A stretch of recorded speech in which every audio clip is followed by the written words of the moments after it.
শুভ দীপাবলি। সবাই কেমন আছো?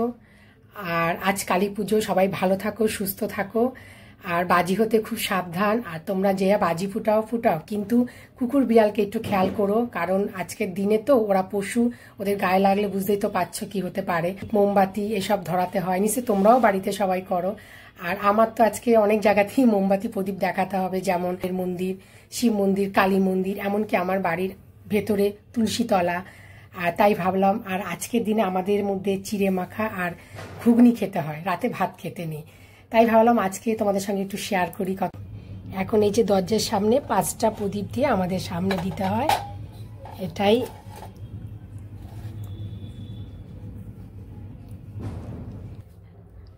এই হলো আমার গোপী গোপাল,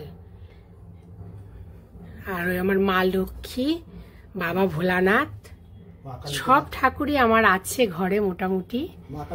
জয় বাবা লোকনাথ।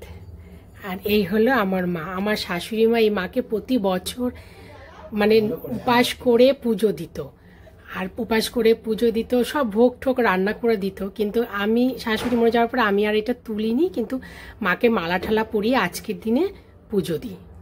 পুজো দিত সব কিছু, মানে পুরো কালী পুজোর মতনই।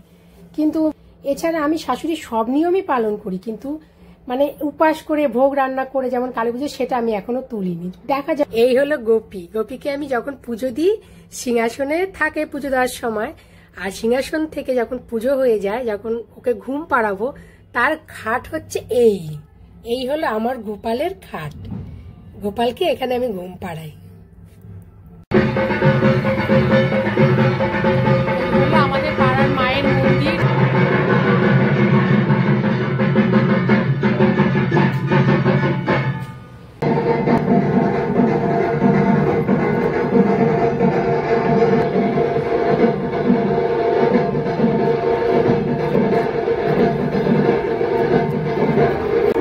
আর এখন যাচ্ছি মন্দিরের পেছনে আমাদের শিব মন্দির, আর শিব মন্দিরের সামনে এই হলো আমাদের শিবের সামনে। এইবার ভিতরে আমাদেরকে প্রদীপ,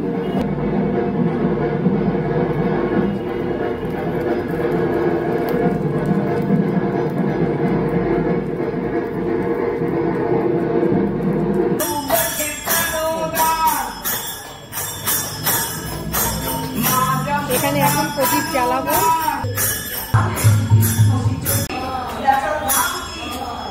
এই হলো আমাদের মন্দির, আর এই মন্দিরে আমাদেরকে পুজো দিতে হয়। আর প্রতি বছরই এরকম প্রদীপ জ্বালায়, মোমবাতি ধরায়, আসি।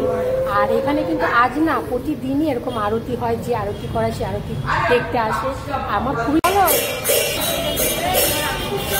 হ্যাঁ, তাহলে আরো হওয়ার আগে মানে যাওয়া, মানে পাস করে যেতে।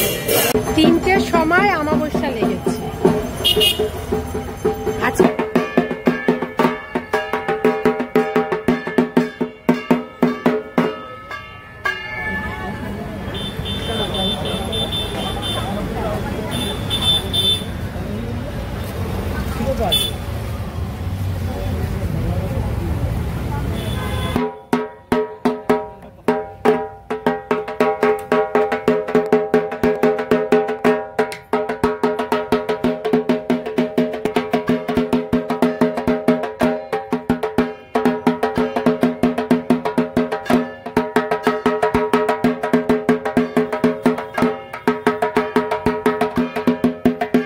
এই পুজো দিয়ে আসলাম, সব জায়গাতে মোমবাতি প্রদীপ সব জ্বালিয়ে এলাম।